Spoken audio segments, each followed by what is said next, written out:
Hi, welcome to love talkies. ప్రణయం episode number 4. Aditi ఇంతకు ముందులా లేదని, ఇప్పుడు చాలా మారిపోయిందని శ్రీనివాస్ చెప్పింది వింటూనే అలర్ట్ అవుతూ ఓ అని ఆలోచనగా అన్న అక్షిత్, ఓకే, ఇప్పుడు ఆమె ఎక్కడుంటుంది? ఇంత పెద్ద ప్రాబ్లం ఫేస్ చేసిన తర్వాత కొంచెం జాగ్రత్తగా ఉండాలి కదా. లేదంటే మధ్యలో తన హెల్త్కి ఏదైనా ప్రాబ్లం అయితే మళ్ళీ మూవీ ప్రాబ్లంలో పడుతుంది. అందుకే అడిగాను అన్నాడు అక్షిత్. ప్రస్తుతానికి తనకు ఇల్లు సరిగా లేదు, అందుకే కొత్తగా వేరే ఇల్లు చూడమని అడిగింది. దానికి కొంత టైం పడుతుంది కాబట్టి నేను తనను ప్రజెంట్ మా ఇంట్లోనే ఉండమని చెప్పాను. మా ఇంట్లో ఉన్నంత వరకు తనకు ఎలాంటి ఇబ్బంది ఉండదు, మీ మూవీకి ప్రాబ్లం రాదు అని చెప్పాడు శ్రీనివాస్. హెల్త్ ప్రాబ్లం రాకపోవచ్చు, కానీ దీనివల్ల కొత్త గాసిప్స్ క్రియేట్ అయ్యి కొత్త సమస్యలు రావని చెప్పగలరా అని సూటిగా అడిగాడు అక్షిత్.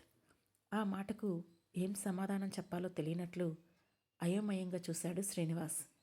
అసలు ఒక మూవీలో సెకండ్ లీడ్ గురించి సీఈఓ ఎందుకంత ఇంట్రెస్ట్ చూపిస్తున్నాడో అతనికి అర్థం కాలేదు. అప్పుడు అక్షిత్ అతనితో, ఈ మూవీ అయ్యే వరకు ఆమె గురించి ఎలాంటి నెగిటివ్ రూమర్స్ రావడానికి వీల్లేదు. అందుకే మా కంపెనీ తరపున తన కోసం హోటల్ రూమ్ రెడీ చేయిస్తాను, ఆమెను అక్కడే ఉండమని చెప్పండి అని అన్నాడు. అదంతా ఏం అవసరం లేదు సార్ అని చెప్పాలని అనుకొని నోరు తెరిచాడు శ్రీనివాస్.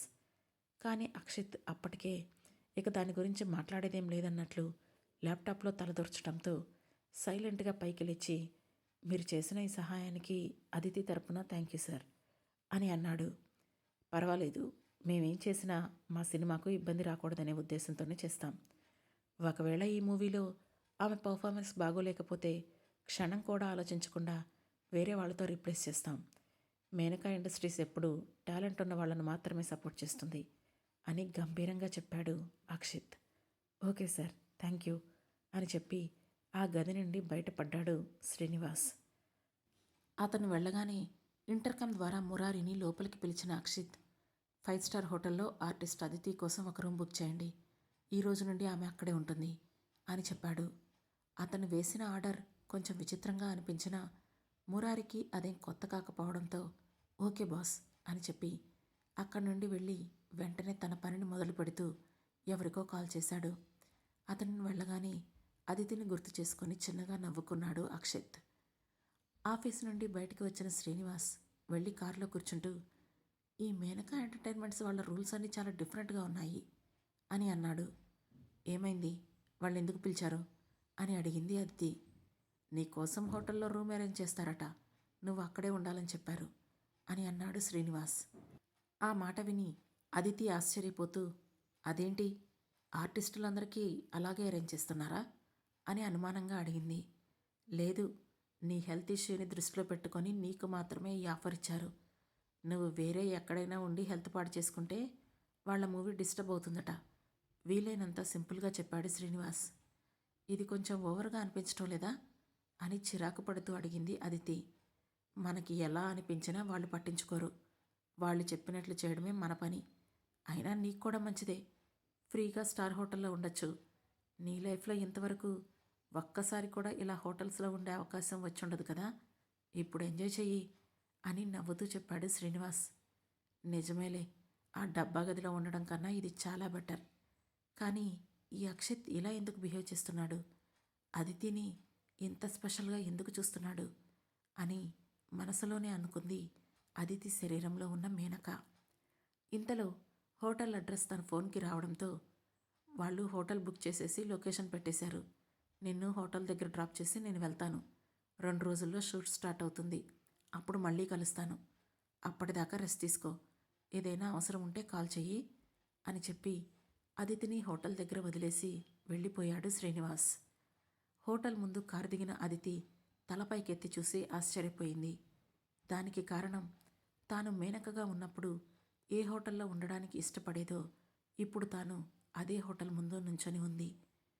మూవీలో పనిచేసే ఆర్టిస్ట్కి ఇంత లగ్జరీ రూమ్ అరేంజ్ చేశాడా అని మనసులోనే అనుకుంటూ లోపలికి వెళ్ళి తన రూమ్కి చేరుకుంది మేనక. ఎన్ని రోజులు అదితిలాగా ఆ ఇరుకు గదిలో బ్రతికిన ఆమెకు ఆ హోటల్ను చూడగానే ప్రాణం లేచి వచ్చినట్లయింది. వెంటనే వెళ్ళి గదిలో ఉన్న మెత్తని బెడ్పై వాలి, థ్యాంక్ గాడ్, ఇక్కడున్నన్ని రోజులు ఇక ఎలాంటి ప్రాబ్లం ఉండదు అనుకుంటూనే అలసటగా కళ్ళు మూసుకొని వెంటనే నిద్రలోకి జారుకుంది మేనక. ఆ తర్వాత 2 రోజులు హోటల్లో ఉన్న బాడీ మసాజ్, స్పా, వైన్ తాగడం లాంటి లగ్జరీ సర్వీసెస్ను ఎంజాయ్ చేసింది. ఆ రోజు సాయంత్రం రోజ్ పెటల్స్తో బాత్ టబ్ను నింపింది. అందులో దిగిన అదితి హాయిగా టబ్ చివర తలవాల్చి ఎన్ని నెలలైందో ఇలా రిలాక్స్ అయ్యి అని అనుకుంది. తర్వాత మెల్లగా వాటర్ను చేతిలోకి తీసుకుంటూ తన శరీరంపై తానే సుతారంగా వదులుతూ ఎంజాయ్ చేస్తూ ఉంది. అప్పుడే తన చేతి మణికట్టుపై ఉన్న మచ్చ ఆమె దృష్టిలో పడింది. దాంతో ఆమె టక్కున ఆగి ఆ మచ్చను పరిశీలనగా చూస్తూ, ఈ మచ్చ అదితికి ఎందుకు పడిందో తెలీదు, కానీ చూస్తుంటే ఖచ్చితంగా ఏదో గాయం వల్ల అయినట్లే అనిపిస్తుంది. ఇప్పటి వరకు అంటే ఎవరూ పెద్దగా పట్టించుకోలేదు, కానీ రేపు షూట్కి వెళ్తే అందరూ ఈ మచ్చ ఏంటని అడుగుతారు. అలా అడగకుండా ఉండాలంటే నేను దీనిపై ఏదైనా టాటూ వేయించుకోవడం బెటర్ అని తనలో తానే అనుకుంది. తర్వాత రోజు ఉదయాన్నే రూమ్ డోర్ బెల్ ఎవరో కొడుతూ ఉండడంతో డిస్టర్బ్ అయినట్లు కళ్ళు తెరిచి, ఓ గాడ్, ఎంత ఉదయాన్నే ఎవరొచ్చారు అనుకుంటూనే వెళ్ళి చిరాకు పడుతూ డోర్ తెరిచింది అదితి. ఎదురుగా నుంచొని నవ్వుతూ కనిపించాడు శ్రీనివాస్. అతని వెనకే ఒక అమ్మాయి కూడా నిలబడి ఉంది. ఏంటి శ్రీనివాస్ గారు, ఎంత ఉదయాన్నే వచ్చారు ఆవలిస్తూ అడిగింది అదితి. నువ్వింకా నిద్రపోతూనే ఉన్నావా? ఈరోజు షూట్కి వెళ్ళి డైరెక్టర్ గణేష్ను కలవాలని మర్చిపోయావా అని అడిగాడు శ్రీనివాస్. ఓ అవును కదా, ఈ హోటల్లో ఉంటే అసలు రోజులే తెలియడం లేదు శ్రీనివాస్ గారు అని నవ్వుతూ చెప్పి, ముందు మీరు లోపలికి రండి అంటూ లోపలికి పిలిచింది. ఆ అర్థమవుతుంది, 2 రోజుల క్రితం వరకు వడలిపోయిన తోటకూరలా ఉన్నావు. ఇప్పుడు చూడు, అప్పుడే తోట నుండి తెచ్చిన ఫ్రెష్ వెజిటబుల్లా షైన్ అవుతున్నావు. నీకు ఈ హోటల్ లైఫ్ బాగా సెట్ అయినట్లుందే అని నవ్వుతూ అంటూనే లోపలికి వచ్చిన శ్రీనివాస్ ఆ గదిని చుట్టూ చూస్తూ ఆశ్చర్యంతో నోరు తెరిచాడు. గదిలో ఒకవైపున మినీ బార్ ఏరియా, అందులో అన్ని రకాల వైన్ బాటిల్స్, మరోవైపు అన్ని రకాల ఫుడ్ ఐటమ్స్, ఇంకోవైపు అన్ని రకాల వెస్ట్రన్ డ్రెస్సెస్ ఐరన్ చేసి నీట్గా సర్దిపెట్టున్నాయి. అదంతా చూసిన శ్రీనివాస్, అదితి, నీకు మంచి లక్ కలిసొచ్చినట్లు అనిపిస్తుంది. సూపర్ స్టార్ హీరోయిన్కి కూడా ఇన్ని ఫెసిలిటీస్ ఉండవు అని అంటూనే ఏదో గుర్తొచ్చినట్లు, హా అన్నట్లు చెప్పడం మర్చిపోయాను అంటూ తన వెనక కొద్ది దూరంలో డోర్ దగ్గరే నుంచొని ఉన్న ఆ అమ్మాయి వైపు చూపించి, ఈ అమ్మాయి పేరు సనా. ఈ మూవీ షూట్ జరిగినన్ని రోజులు నీకు అసిస్టెంట్గా ఉండి నిన్ను దగ్గరుండి చూసుకుంటుంది. మన లైలా ఏజెన్సీ తరపున ఈమెను నీకోసం అరేంజ్ చేయించాను. Very sharp and intelligent girl అని చెప్పాడు శ్రీనివాస్. దాంతో అదితి ఆ అమ్మాయిని పరిశీలిస్తూ పైనుండి కింది వరకు చూసింది. దాదాపు 22 ఏళ్ల వయసులో ఉన్న ఆ అమ్మాయి లాంగ్ సిల్కీ హెయిర్తో చూడడానికి పొందికగా బాగుందని అనిపించింది. నా దగ్గర అసిస్టెంట్గా చేయాలంటే కొంచెం ధైర్యంగా స్ట్రాంగ్గా ఉండాలి. నువ్వు ఉండగలవా అని అడిగింది అదితి. ఆ మాటకు సనా ఏం చెప్పాలో తెలియనట్లు శ్రీనివాస్ వైపు చూసింది. దాంతో అతను కలుగజేసుకుంటూ, చాలే అదితి, ఫస్ట్ రోజే తనని బెదరగొట్టకుండా ముందు నువ్వు వెళ్ళి రెడీ అవ్వు అంటూ ఆమెను తొందరపెట్టాడు. ఆ తర్వాత కాసేపటికి అదితి రెడీ అయి రావడంతో అందరూ షూటింగ్ స్పాట్కి బయలుదేరారు. Madam, already movie shoot start అయింది. సౌరభ్, దియా ఇద్దరూ 2 రోజుల నుంచి సెట్స్లో షూట్ చేస్తున్నారు. స్క్రిప్ట్ పరంగా మీరు వాళ్ళు కలిసి యాక్ట్ చేసే సీన్స్ ఉన్నాయి. ఈరోజు మీరు డైరెక్టర్ని మీట్ అవ్వడం తప్ప షూట్ ఉండదు, కానీ ఈరోజు మీకు వాళ్ళు సెట్స్లో ఎదురుపడచ్చు అని తన చేతిలో ఉన్న స్క్రిప్ట్ను చెక్ చేస్తూ చెప్పింది సనా. సౌరభ్, అదితిల చాట్ లీక్ అవ్వడం, అదితి సూసైడ్ అటెంప్ట్ చేయడం గురించి సనాకి కూడా ముందుగానే తెలిసి ఉండడంతో ఆమె అదితిని ముందుగానే అలర్ట్ చేయాలని అనుకుంది. ఎవరుంటే మనకేంటి, మన పని మనం చేసుకోవడమే, వేరే వాళ్ళ గురించి మనకు అవసరం లేదు అని సీరియస్గా చెప్పింది అదితి. ఆ సమాధానానికి సనా కొంచెం ఆశ్చర్యపోయింది. సౌరభ్ గురించి అంత సింపుల్గా తీసుకుంటుందని ఆమె ఊహించలేదు. అందుకే అర్థం కానట్లు శ్రీనివాస్ వైపు చూసింది సనా. కొన్ని రోజుల నుండి అదితిలో వచ్చిన మార్పును చూస్తున్న శ్రీనివాస్ సనా ఆశ్చర్యాన్ని అర్థం చేసుకొని చిన్నగా నవ్వి భుజాలెగరేశాడు. ఇంతలో షూటింగ్ స్పాట్ రావడంతో కారు నుండి కిందకు దిగింది అదితి. ఆమె సెకండ్ లీడ్గా చేస్తుందని మూవీ టీంలో ఉన్న డైరెక్టర్కి ఇంకొంతమందికి తప్ప చాలామందికి తెలీదు. అందుకే ఆమెను అక్కడ చూడగానే అందరూ షాక్తో ఎక్కడి వాళ్ళు అక్కడే నిలబడిపోయారు. అదితి నేరుగా సెట్లో మానిటర్ ముందు కూర్చొని ఉన్న డైరెక్టర్ గణేష్ దగ్గరకు వెళ్ళింది. అదే సమయంలో మేకప్ పూర్తి చేసుకొని క్యారవాన్లో నుండి కిందకు దిగిన సౌరభ్ ఎదురుగా కనిపించిన అదితిని చూసి ఒక్కసారిగా ఆవేశంతో ఊగిపోతూ తన ఒంటిపై ఉన్న కోట్ తీసి పక్కనే ఉన్న అసిస్టెంట్పై విసిరి గబగబా అదితి దగ్గరకు వెళ్ళాడు. అప్పుడే అదితి డైరెక్టర్తో ఏదో మాట్లాడబోతూ ఉంది. కానీ ఈలోగా అక్కడికి వెళ్ళిన సౌరభ్, డైరెక్టర్ గారు, నాకు ఒక్క నిమిషం టైం ఇవ్వండి. ఈమెను ఇప్పుడే ఇక్కడి నుంచి పంపించేస్తాను. షూట్కి ఎలాంటి ఇబ్బంది రానివ్వను అని అంటూనే వెళ్ళి అదితి చెయ్యి పట్టుకొని గట్టిగా లాగి, ఇంకెప్పుడూ నాకు కనిపించొద్దని నీకు చెప్పానా లేదా? ఇది ఎంత ప్రెస్టీజియస్ ప్రాజెక్టో నీకు తెలుసా? నీలాంటి దానికి ఇక్కడ నిలబడే అర్హత కూడా లేదు. అయినా ఎన్నిసార్లు చెప్పినా ఇలా నా వెంట పట్టడానికి నీకు సిగ్గుగా లేదా అని పెద్దగా అరిచాడు. ఆ గొడవకు సెట్లో ఉన్న అందరూ వాళ్ల వైపే చూస్తున్నారు. శ్రీనివాస్, సనా ఇద్దరూ ఒకరి ముఖాలు ఒకరు చూసుకొని ముందుకు వెళ్ళి అతన్ని ఆపబోయారు. కానీ ఈలోగా అదితి చిన్నగా నవ్వుతూ అతని చేతిని వదిలించుకుంటూ, నాకు ఎంత అర్హత ఉందో చెప్పడానికి నువ్వెవరు? అసలు నీకు నాకు ఏంటి సంబంధం? నిజమే, కొన్ని రోజుల క్రితం వరకు ఇమ్మెచ్యూరిటీతో నేను నీ వెంట పడ్డాను. కానీ ఇప్పుడు నువ్వు ఎలాంటి వాడివో నాకు బాగా తెలుసు. నన్ను బ్యాకప్గా వాడుకుంటూ నీ పనులు చక్కబెట్టుకున్నావు. నీ గురించి తెలిసిన తర్వాత కూడా నీకోసం ఇక్కడి దాకా వస్తానని ఎలా అనుకున్నావు అని అడిగింది. నా కోసం కాకపోతే ఇక్కడికెందుకు వచ్చావు? ఈ సెట్లో నీకేం పని అని అడిగాడు సౌరభ్. అప్పుడు సనా ముందుకొచ్చి, మా మేడం ఈ మూవీలో సెకండ్ లీడ్గా చేయబోతున్నారు అని చెప్పింది. ఆ మాట విని అక్కడున్న అందరూ ఒక్కసారిగా షాక్ అయ్యారు. సౌరభ్ ముఖం మాడిపోయింది. తానేం విన్నాడో అర్థం కానట్లు అయోమయంగా చూశాడు. అతని నోటి నుండి మాట కూడా బయటికి రావడం లేదు. అప్పుడు అదితి అతని వైపు చులకనగా చూసి, ఎక్స్క్యూజ్ మీ, నా దారికి అడ్డు తప్పుకోండి మిస్టర్ సౌరభ్ అని అంది. దాంతో తనకు తెలియకుండానే పక్కకు తప్పుకున్నాడు సౌరభ్. అప్పుడు అదితి నేరుగా డైరెక్టర్ గణేష్ దగ్గరకు వెళ్ళి, గణేష్ గారు, నా డ్యూటీ ప్రకారం ఈరోజు నేను మీకు రిపోర్ట్ చేయడానికి వచ్చాను. నా షూటింగ్ షెడ్యూల్ ప్రకారం నేను పూర్తిగా ఈ మూవీకి సహకరిస్తాను.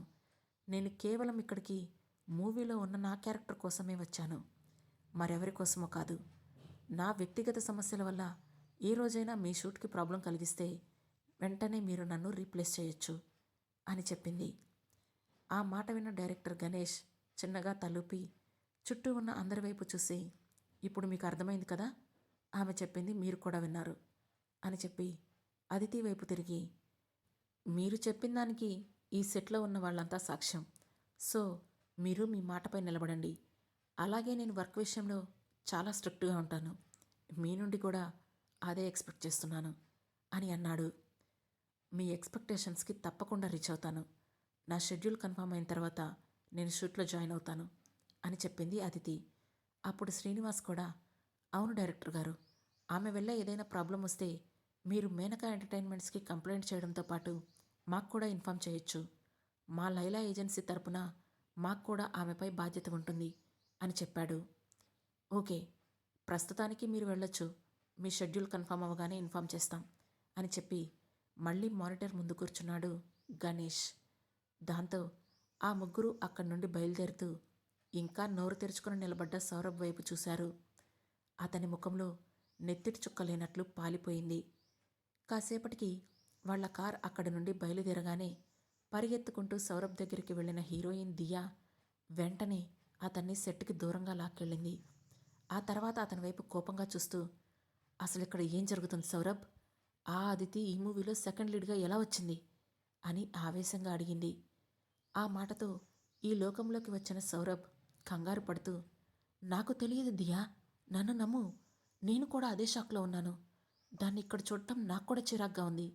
కానీ నువ్వేం టెన్షన్ పడకు, నేను డైరెక్టర్తో మేనేజ్మెంట్ టీంతో కూడా మాట్లాడతాను. ఖచ్చితంగా ఈ ప్రాజెక్ట్ నుండి దాన్ని తప్పించడానికి ఏదో ఒక మార్గం దొరుకుతుంది అని కన్నింగ్గా అన్నాడు. అతని ముఖంలో ఎక్స్ప్రెషన్ చూసిన దియా నిజంగానే ఈ విషయం గురించి అతనికేమీ తెలియదని నమ్మి సరే అన్నట్లు తలూపింది. నిజానికి దియా సౌరభ్ను ఇష్టపడింది. దియా కూడా ఇండస్ట్రీలో ప్రస్తుతం టాప్లో ఉన్న హీరోయిన్ కావడంతో పాటు ఆమె ఇన్ఫ్లుయెన్స్ వల్ల తనకు కూడా కొత్త ఛాన్సులు వస్తాయని, కెరియర్ కూడా బాగుంటుందని అనుకున్న సౌరభ్ అదితిని పక్కన పెట్టి దియాకు ఎస్ చెప్పాడు. అదితి గురించి దియా అడిగినప్పుడు అదితినే తన వెంట పడుతుందని, తనకు ఏమాత్రం అదితిపై ఇంట్రెస్ట్ లేదని, ఎలాగైనా ఆమెను వదిలించుకోవాలని అంటూ ఉండేవాడు. ఆ సమయంలోనే అదితిని వదిలించుకోవడానికి సౌరభ్తో కలిసి ప్లాన్ చేసింది దియా. అందులో భాగంగానే సౌరభ్తో అదితి చేసిన చాట్ను లీక్ చేసింది దియా. ఆ దెబ్బతో అదితి కెరీర్ ముగిసిపోతుందని, మళ్ళీ ఇండస్ట్రీలోకి కానీ సౌరభ్ లైఫ్లోకి కానీ రాదని అనుకుంది.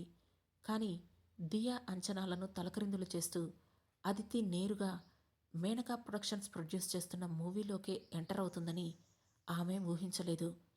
అందుకే సౌరభ్ మాటలు విన్న ఆమె, సరే నేను నమ్ముతున్నాను, కానీ ఆ అదితి మళ్ళీ నీ లైఫ్లోకి రావడానికి మాత్రం వీల్లేదు అని చెప్పింది.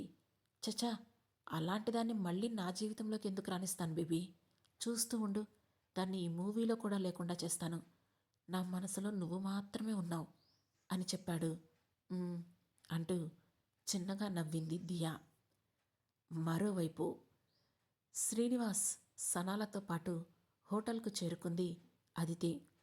అదితి, షూట్కి వెళ్తే నువ్వు మేనేజ్ చేయగలుగుతావో లేదోనని కొంచెం టెన్షన్ పడ్డాను, అందుకే నీ వెనక వచ్చాను.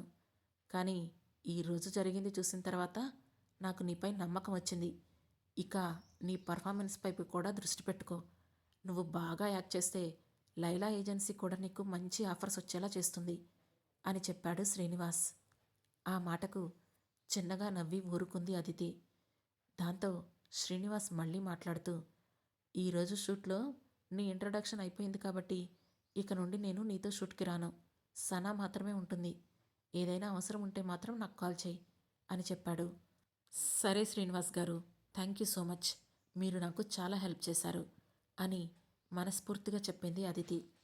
ఏం పర్వాలేదు, నువ్వు నీ కెరియర్ను చక్కగా బిల్డ్ చేసుకో, ఆల్ ది బెస్ట్ అని చెప్పి సనా వైపు చూసి, నువ్వొకసారి నాతో రా అంటూ బయటకు నడిచాడు శ్రీనివాస్.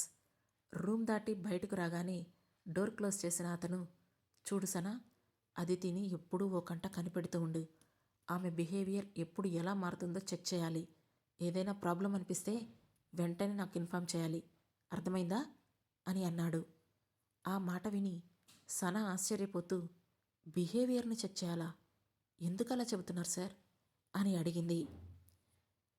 ఆ తర్వాత ఏం జరగబోతుంది తెలుసుకోవాలనుకుంటే వెంటనే మా లవ్ టాకీస్ ఛానల్ను సబ్స్క్రైబ్ చేసుకొని ప్రణయం సిరీస్లోని నెక్స్ట్ ఎపిసోడ్ను వినండి. మా ఈ కథలు మీకు నచ్చినట్లయితే లైక్ చేసి, షేర్ చేసి, కమెంట్ చేసి, హై పాయింట్స్ కూడా ఇచ్చి మమ్మల్ని సపోర్ట్ చేయండి. Thank you.